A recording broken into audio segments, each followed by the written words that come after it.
What happens when an entire nation's war strategy, built on a myth of spiritual superiority, shatters in a single flash of blinding light? Deep beneath the Imperial Palace in Tokyo, the air inside the Supreme War Council's bunker is heavy, thick, with the fragile illusion of control.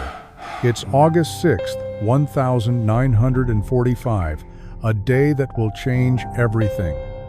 The leaders sit in silence, the weight of what has just occurred pressing down on them, even before the full scope is known. Outside, the world has already been transformed by a power they cannot yet comprehend. Inside, doubt creeps in, threatening to unravel the confidence that has sustained their fight. This is the moment when belief and reality collide with consequences none can ignore.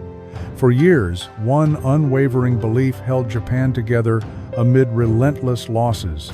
It was the conviction that the pure spirit of the Japanese warrior was not just a symbol, it was an unbreakable weapon. A force of will so fierce, so resolute, it could overcome America's cold, mechanical might. This belief wasn't just a hope, it was the very foundation of their world, the lens through which every battle, every sacrifice was understood. It fueled their courage, masked their fears, and sustained their resolve, even as the tides of war turned increasingly against them. But as we'll see, this belief was about to face its ultimate test. A sudden crackle fractures the stillness of the morning, an urgent transmission cutting through the silence. Lieutenant Colonel Tishi Yamamoto's voice trembles with shock, barely recognizable over the static that distorts the message. From hundreds of miles away, his words bring a chilling revelation. Something unimaginable has happened. The calm before this moment shattered in an instant, as the distorted voice struggles to convey a devastation unlike any they've ever faced. Every ear in the bunker strains to catch the full meaning behind that fractured report, sensing that the war they knew has just taken a harrowing new turn. Lieutenant Colonel Tishi Yamamoto's transmission shatters the tense silence, a garbled, almost surreal report that Hiroshima has simply ceased to exist. Not damaged, not destroyed in pockets, but completely annihilated by a single unknown bomb. The scale of the devastation is beyond comprehension. Entire neighborhoods vaporized, thousands of lives lost instantly. The message is chilling, laying bare a horror that defies everything the commanders had believed possible.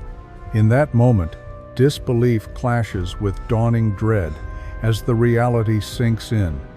A city wiped off the map with a force unlike any weapon known.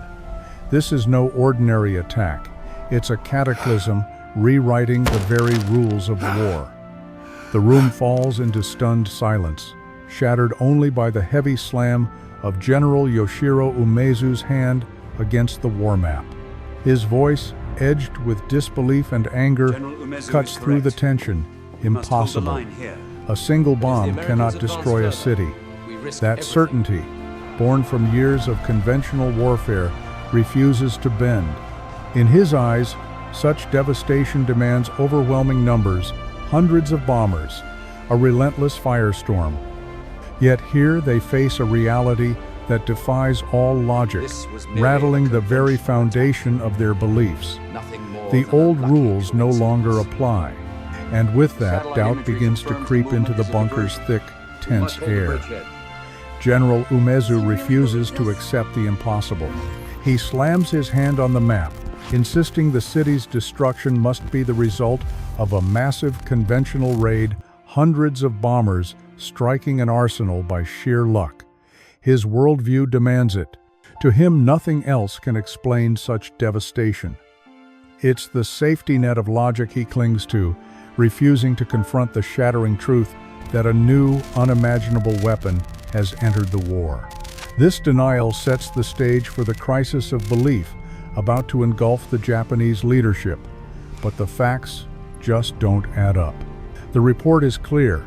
Only 3 B-29 bombers were spotted flying over Hiroshima that morning. Admiral Suimu Toyota, an expert on American air power, immediately recognizes this as impossible. He knows the scale of destruction from conventional bombing requires hundreds of planes, thousands of bombs. But here, 3 planes seemingly erased an entire city. This contradiction shatters their understanding and raises a terrifying question. What kind of weapon could cause such unimaginable devastation with so little visible force? Admiral Toyota leaned over his worn maps and charts, frustration tightening his brow. His team had studied the aftermath of relentless firebombing for months, tracking destruction patterns across cities. They knew it took hundreds of planes, dropping thousands of bombs to cripple even a single urban area. 3 B-29 seconds overhead? Impossible to cause such total devastation. The physics of warfare, raw and unforgiving, defied General Umezu's hopes for a conventional explanation. In the cold light of data, the reality was clear. No ordinary raid could erase a metropolis from the map in one fell swoop. This wasn't war as they knew it, it was something new, something terrifying. By 10 a.m., the first reconnaissance pilots returned with reports that sounded almost mythical. They spoke of a colossal mushroom cloud, towering and glowing with eerie, otherworldly colors, visible from 150 miles away. More than just destruction, this was a phenomenon that defied understanding. Their descriptions conveyed a scene so surreal, it challenged everything the commanders thought they knew about war. In their words, the city center wasn't merely damaged or burned, it was completely erased, vaporized into nothingness. The reality was sinking in. This was not a conventional explosion. What had happened in Hiroshima was something unprecedented, and its implications sent a chill through the very heart of the Japanese War Council. The pilots' reports were surreal, almost beyond belief. They spoke of a city center that wasn't just damaged, it was utterly erased, not by bombs falling and buildings burning, but by something that seemed to vaporize everything in an instant. No rubble, no ruins, just absence. This was no conventional attack. The illusion they clung to, that the city could survive such assault, began to crumble. The scale of destruction, the total disappearance, challenged every understanding they held about war and weaponry. A heavy silence fell over the room as the impossible truth settled in. Something entirely new, terrifying, had been unleashed. Foreign Minister Shigenori Togo listens intently as survivors recount a terrifying scene that defies belief. They speak of a blinding flash brighter than 1,000 suns that lit up the sky in an instant, so intense it seared shadows onto stone walls. This was no ordinary explosion.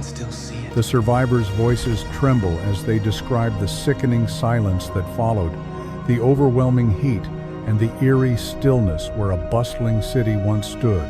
Togo's face hardens.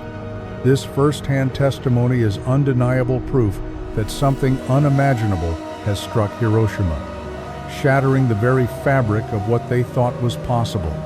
A crushing wave of pressure raced across the city, relentless and invisible. Buildings, once proud and towering, were flattened for miles, reduced to rubble in an instant. This silent force, unlike any bomb they had ever known, left no scorch marks, only utter destruction. Witnesses spoke of a power beyond comprehension, something that defied all logic. The evidence was clear and horrifying. This was no ordinary attack.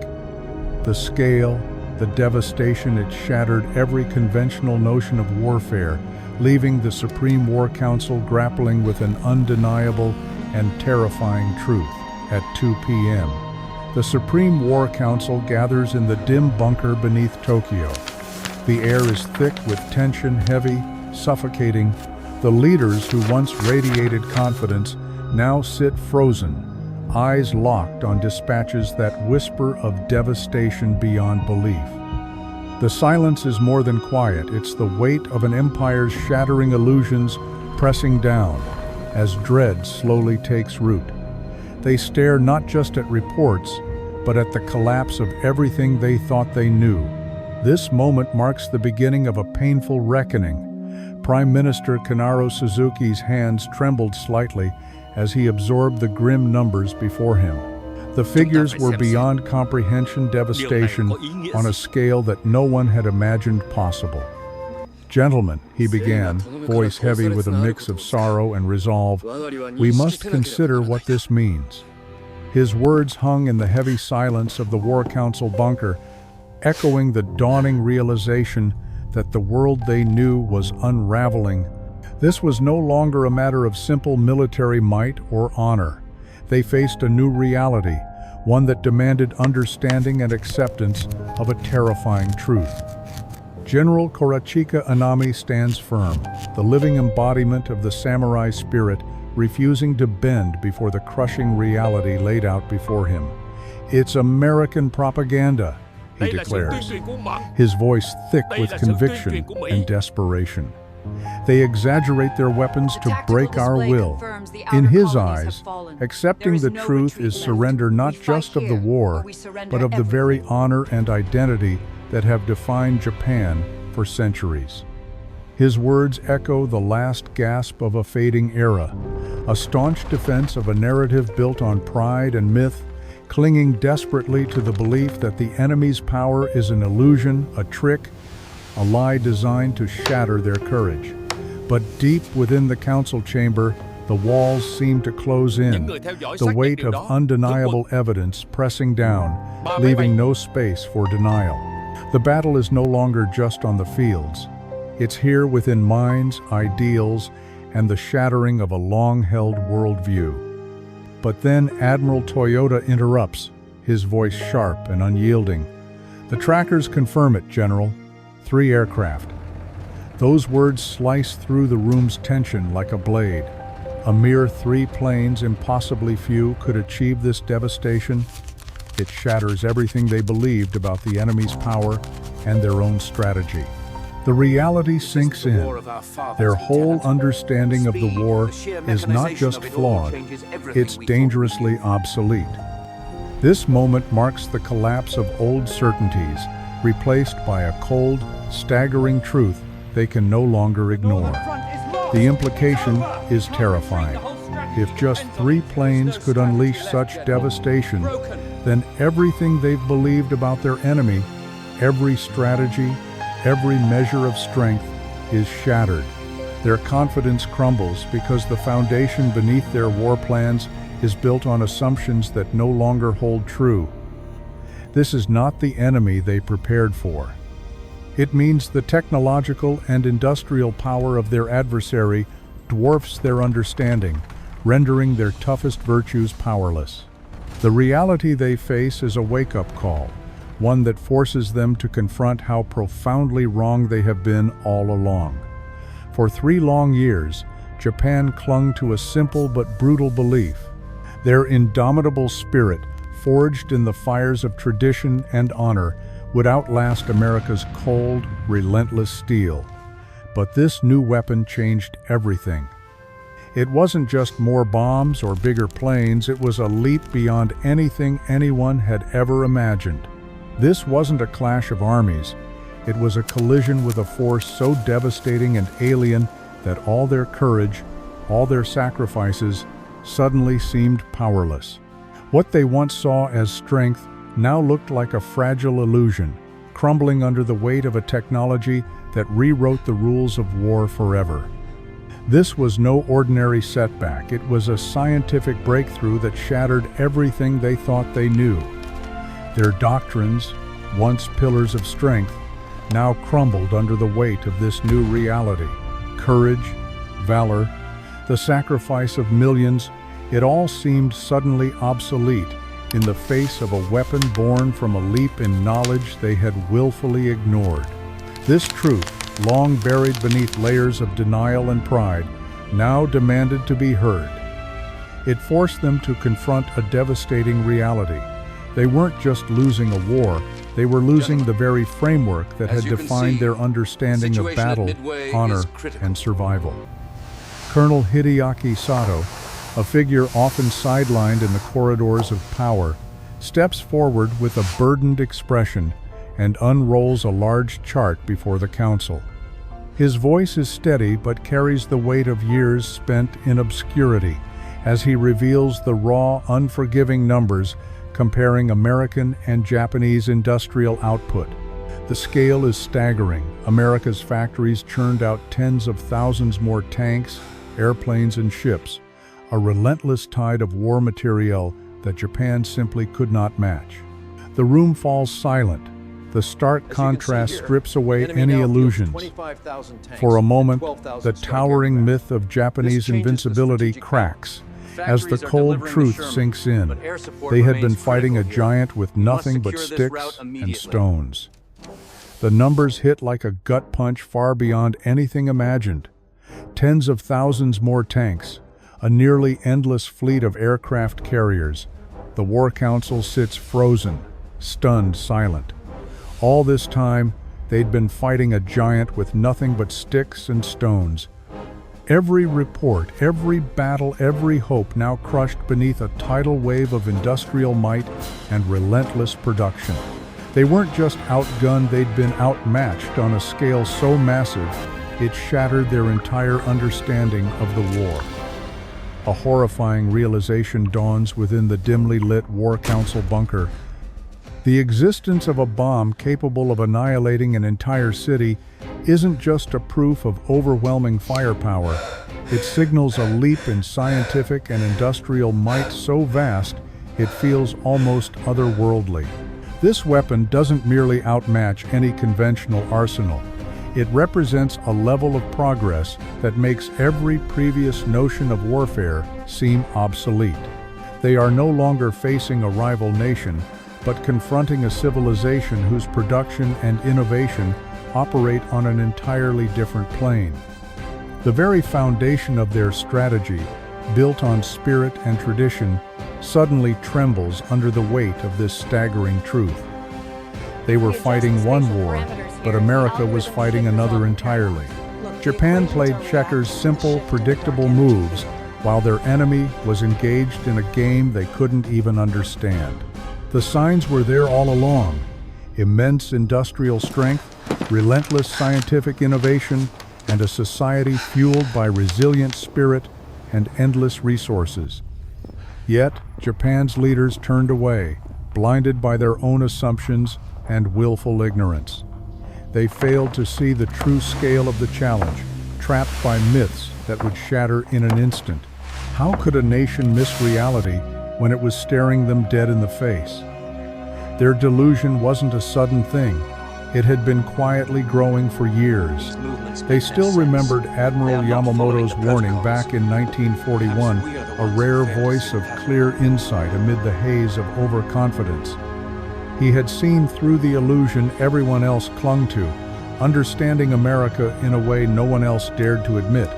Yamamoto had warned that their early victories wouldn't last, yet his caution was brushed aside, dismissed as defeatism.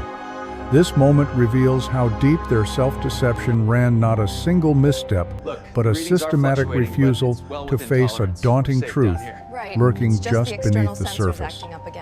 Admiral Yamamoto's warning echoed through the years, clear and unyielding.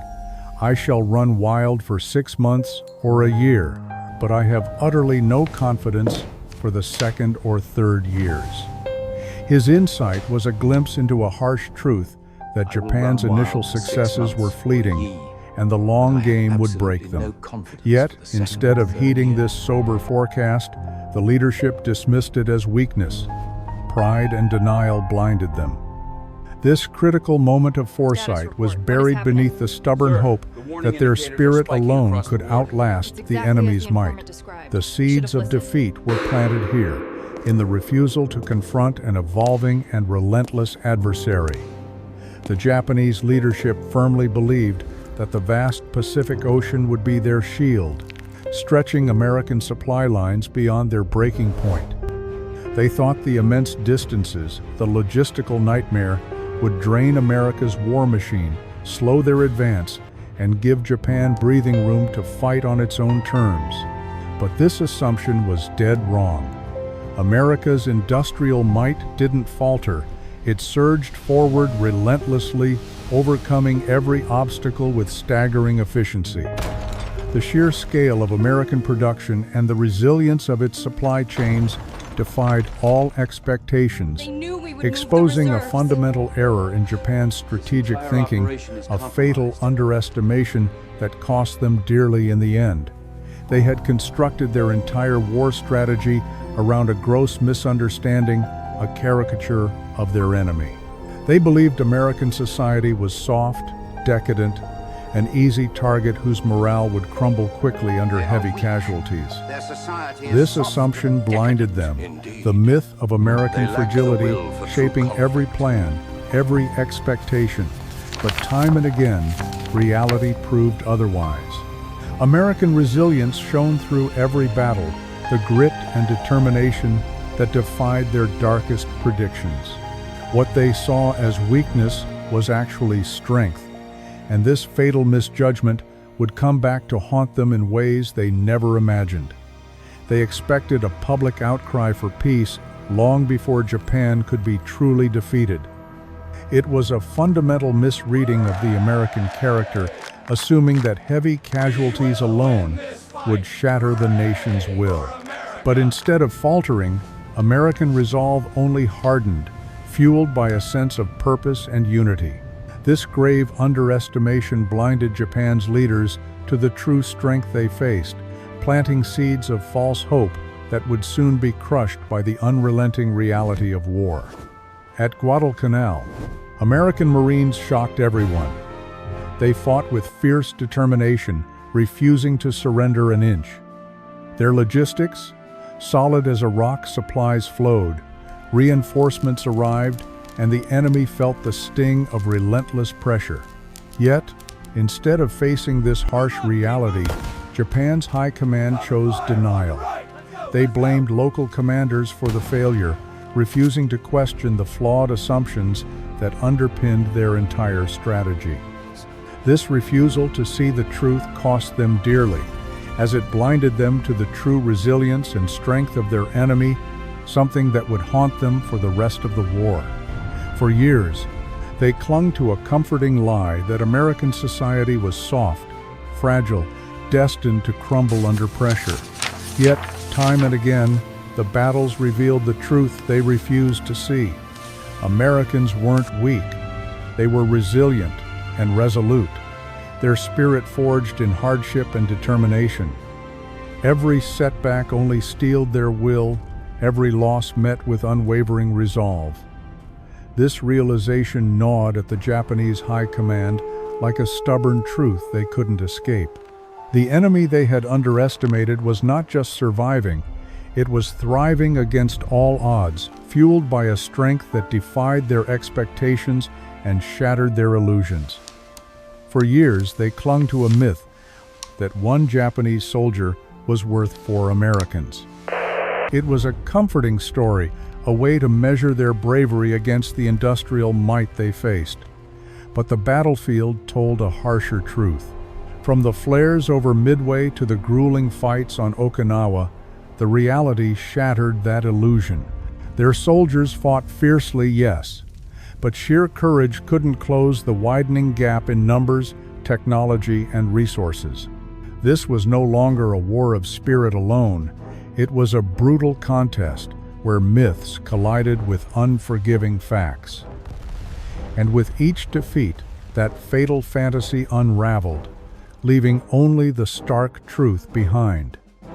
At Midway, the Japanese leadership chose to blame sheer bad luck for the devastating loss of 4 carriers, refusing to confront the painful reality hidden beneath the surface. They refused to admit that their enemy had cracked their most secret codes, anticipating every move with a chilling precision. It wasn't chance, it was American codebreakers outsmarting them at every turn, turning their strategies into a calculated trap. This failure wasn't just a military setback, it shattered the myth of invincibility they'd clung to so desperately. The bitter truth was one they couldn't face. Intelligence and innovation, not just bravery and numbers, were reshaping the war's brutal landscape. By August 1945, the harsh truths of the battlefield had torn apart every core belief the Japanese High Command once held. Their carefully constructed assumptions about American weakness, overconfidence, and the inevitability of victory had crumbled under relentless reality. Each defeat, each failed strategy, was a bitter proof that their understanding of the enemy was fatally flawed. No longer could they cling to myths or dismiss warnings.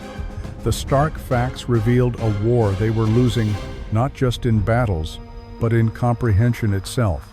The ground beneath their feet was shifting, and the cost of their denial had never been clearer. Yet, in the suffocating confines of the Tokyo bunker, the fantasy lived on. General Anami, embodying the unyielding samurai spirit, refused to abandon hope. He clung fiercely to Ketsugo, a desperate strategy that called for a final, glorious battle to the last citizen. It was a last stand rooted in beliefs that had already been shattered by brutal reality.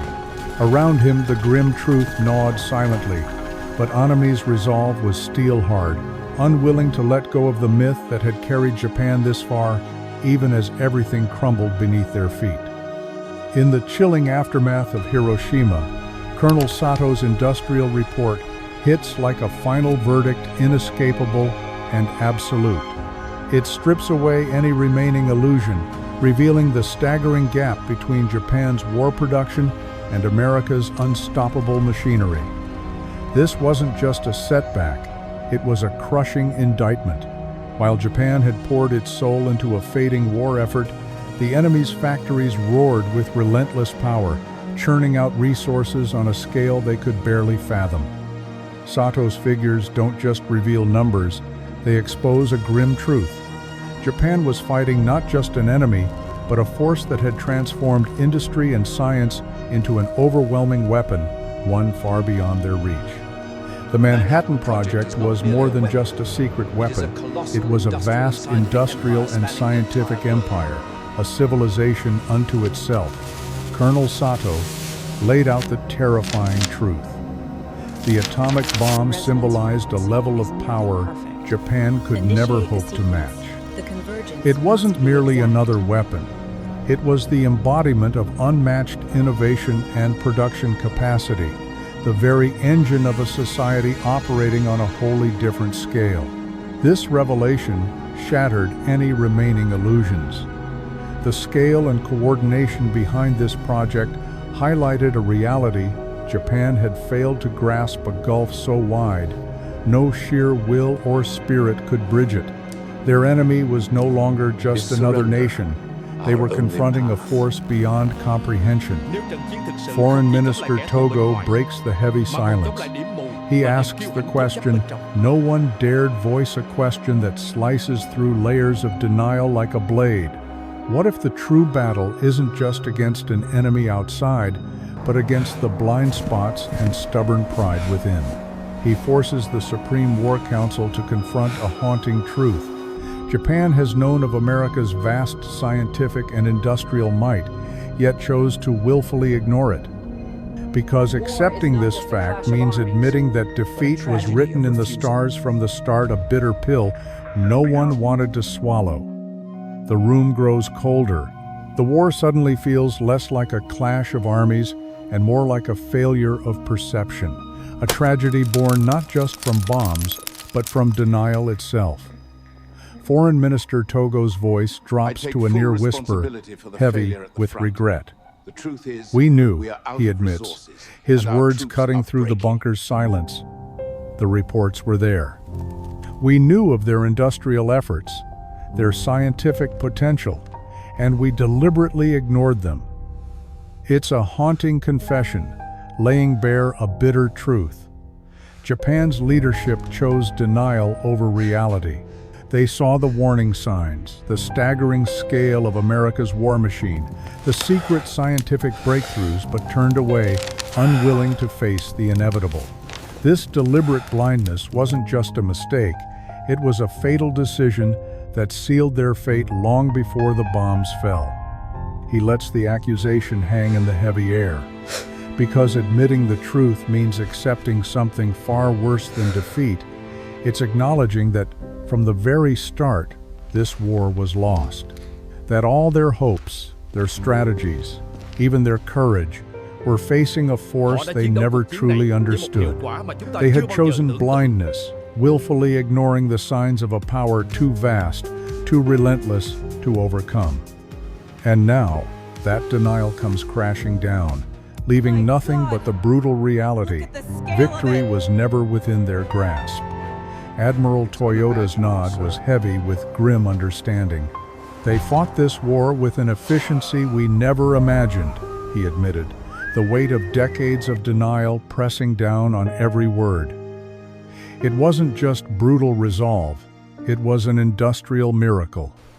America churned out war materiel on a scale that defied belief, while their civilian economy thrived, untouched and vibrant, beneath the thunder of bombs and battles. This dual engine of destruction and production powered everything. Ships, planes, tanks poured forth like an unending tide. Japan had been fighting a different kind of enemy, one whose strength lay not just in soldiers or weapons, but in the overwhelming capacity of a nation unwilling to break. Admiral Toyoda's words sliced through the tension like a blade. This is no ordinary enemy. It's a civilization fueled not just by weapons, but by an unyielding fusion of industry, science, and culture. They don't fight in battles alone, they wage war on an entirely different level. Japan's strategies, built on spirit and tradition, are suddenly dwarfed by a force that redefines what war even means. This realization hits deep. They are not facing another nation. They are confronting a new kind of world, one that challenges everything they thought they knew. The full weight of this truth settles over the room, an undeniable, chilling reckoning. Just as the crushing weight of reality begins to settle over the war room, a fresh, devastating report tears through the tense quiet. On August 7th, an urgent intelligence dispatch arrives, one that shatters any lingering hope. The fragile thread of possibility snaps. The Soviet Union, once neutral and distant, has made its decision. It will enter the war against Japan. This new enemy looms large, ripping away Japan's last slender chance at negotiation or respite. The battlefield expands, now bordered by a relentless Soviet force ready to strike. In that moment, the leaders realize Japan faces overwhelming enemies on every front. The walls close in, the options vanish. Surrender or total destruction, no middle ground remains. The unthinkable had just been confirmed.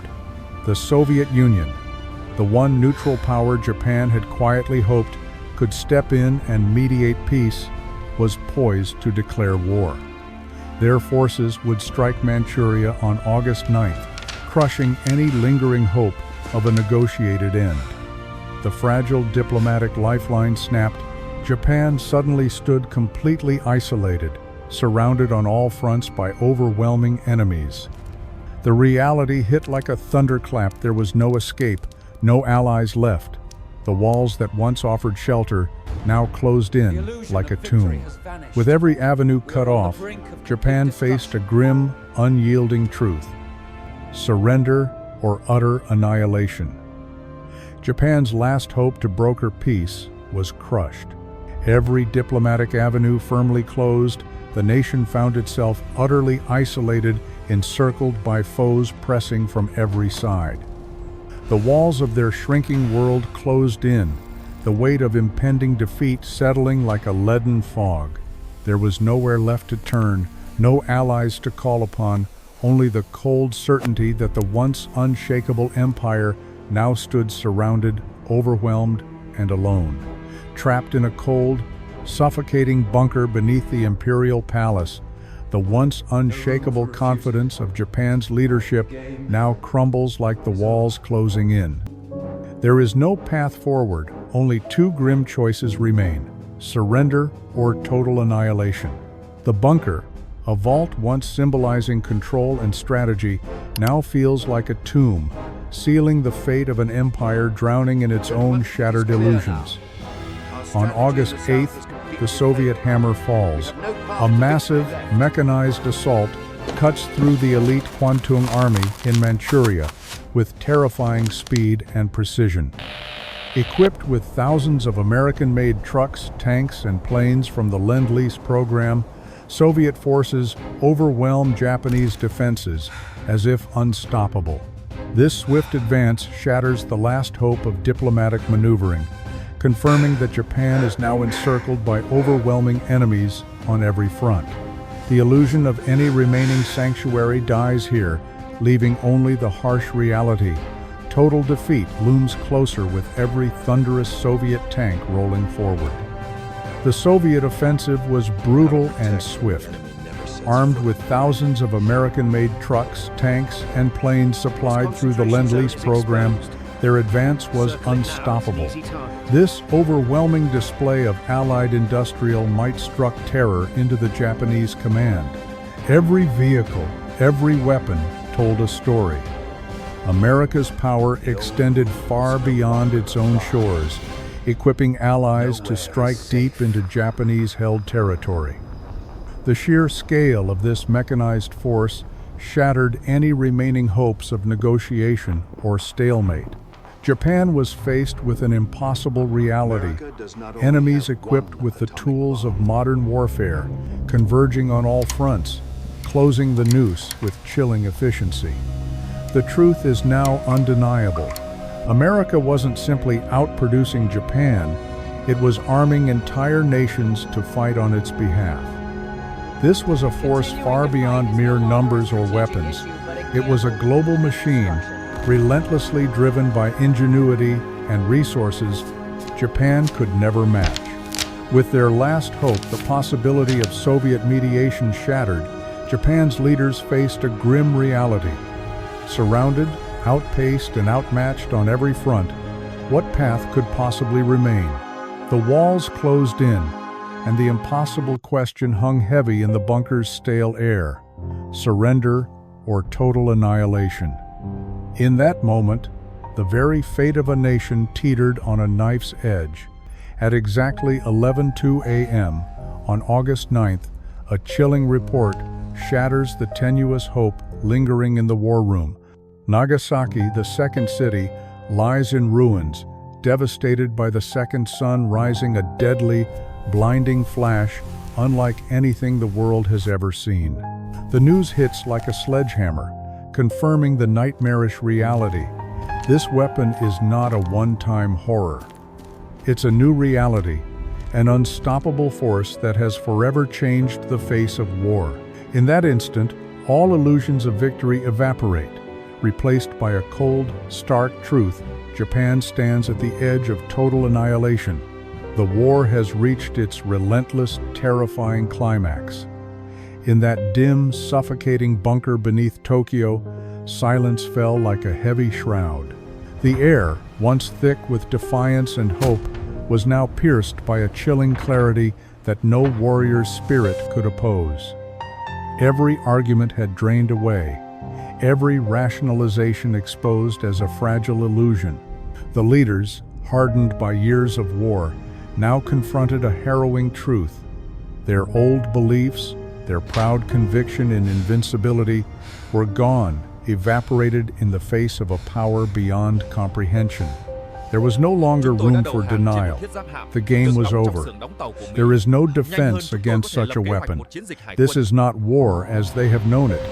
It transcends battlefields and strategies. It is divine punishment, a force so absolute and indiscriminate that it shatters any illusion of control. The game is over. In that realization, hope dies.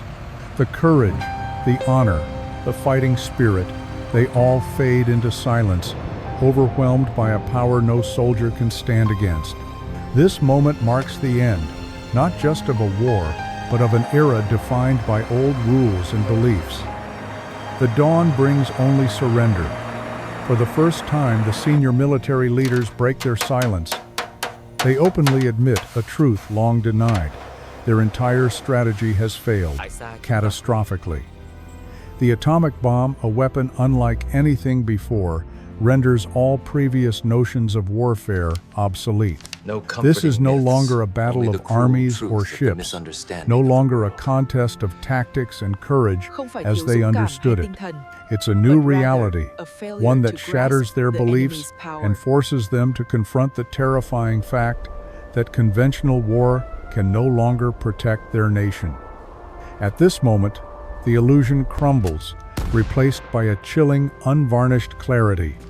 The old rules no longer apply, and they stand powerless in the face of this devastating force. How do you defend against an enemy who can destroy your cities without ever setting foot on your soil? How do you gather your forces for a final battle when concentrating them only makes them easier targets? This isn't just a question of tactics.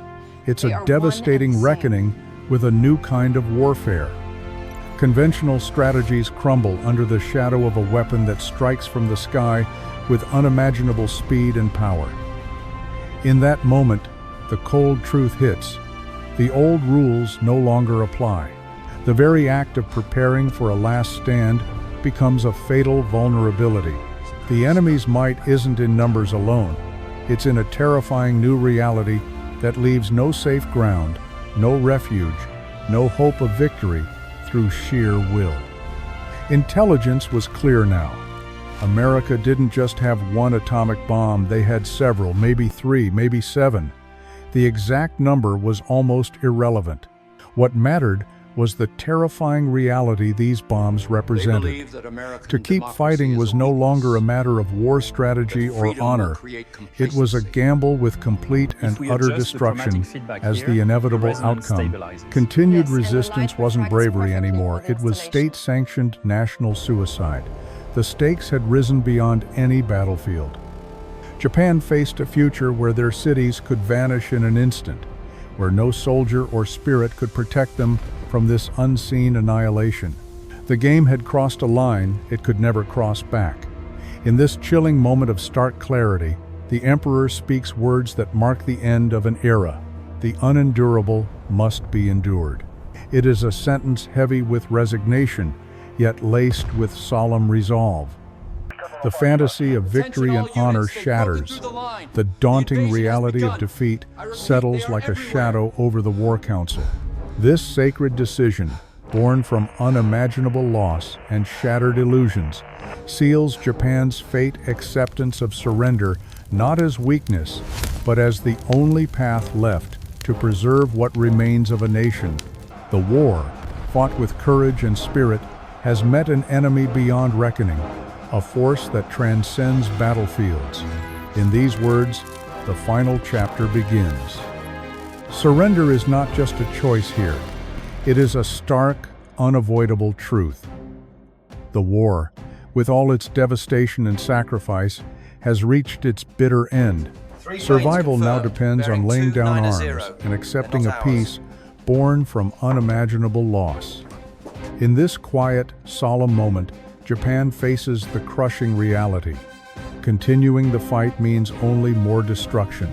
The hope for redemption fades as the leaders embrace a new path, one of acceptance, endurance, and the painful birth of a post-war future. The war is over. The nation must begin to heal. In the days that followed, the formal surrender ceremony aboard the USS Missouri went beyond mere politics. It became a profound lesson in power and humility. The Japanese delegation stood small and silent, dwarfed not just by the massive American fleet encircling them, but by the undeniable reality of defeat. Surrounded by steel giants, the overwhelming might of the United States was on full display, a stark contrast to the illusions they once held. Every ship, every gun, every soldier, was a clear message. This was a war Japan could no longer fight, a lesson etched in imposing metal and resolute silence. The sheer spectacle of overwhelming power was a final, crushing lesson, a vivid, undeniable truth that shattered years of denial. Standing among the colossal fleet, the Japanese delegation felt dwarfed, their pride eroded by the overwhelming might arrayed before them. This was not just a display of military hardware, it was a declaration of reality. The war they had fought, the spirit they had clung to, had met a force far beyond their understanding. In that overwhelming presence, the illusion crumbled, and the cold weight of defeat settled in a moment when history itself spoke loud and clear. One Japanese officer remarked with bitter irony, "We surrendered aboard a battleship built in an American shipyard faster than we could plan a single naval operation." That simple statement cut deep, revealing a staggering truth. The technological and industrial gap between the two nations wasn't just wide, it was a chasm. This wasn't a war fought on equal footing, it was a battle where Japan faced an opponent whose speed, efficiency, and capacity dwarfed their own. In that moment, the magnitude of their defeat became undeniable, a harsh reminder of how far behind they had fallen. The occupation laid bare the staggering contrast between Japan's military and the overwhelming might of its former adversary. Japanese observers couldn't help but watch in stunned amazement as American infantry divisions rolled through with more trucks and vehicles than the entirety of Japan's own army had across the whole nation. This wasn't just a logistical advantage, it was a symbol of industrial power and relentless efficiency that Japan had sorely lacked. The sheer scale of American resources on display was a harsh, unignorable lesson.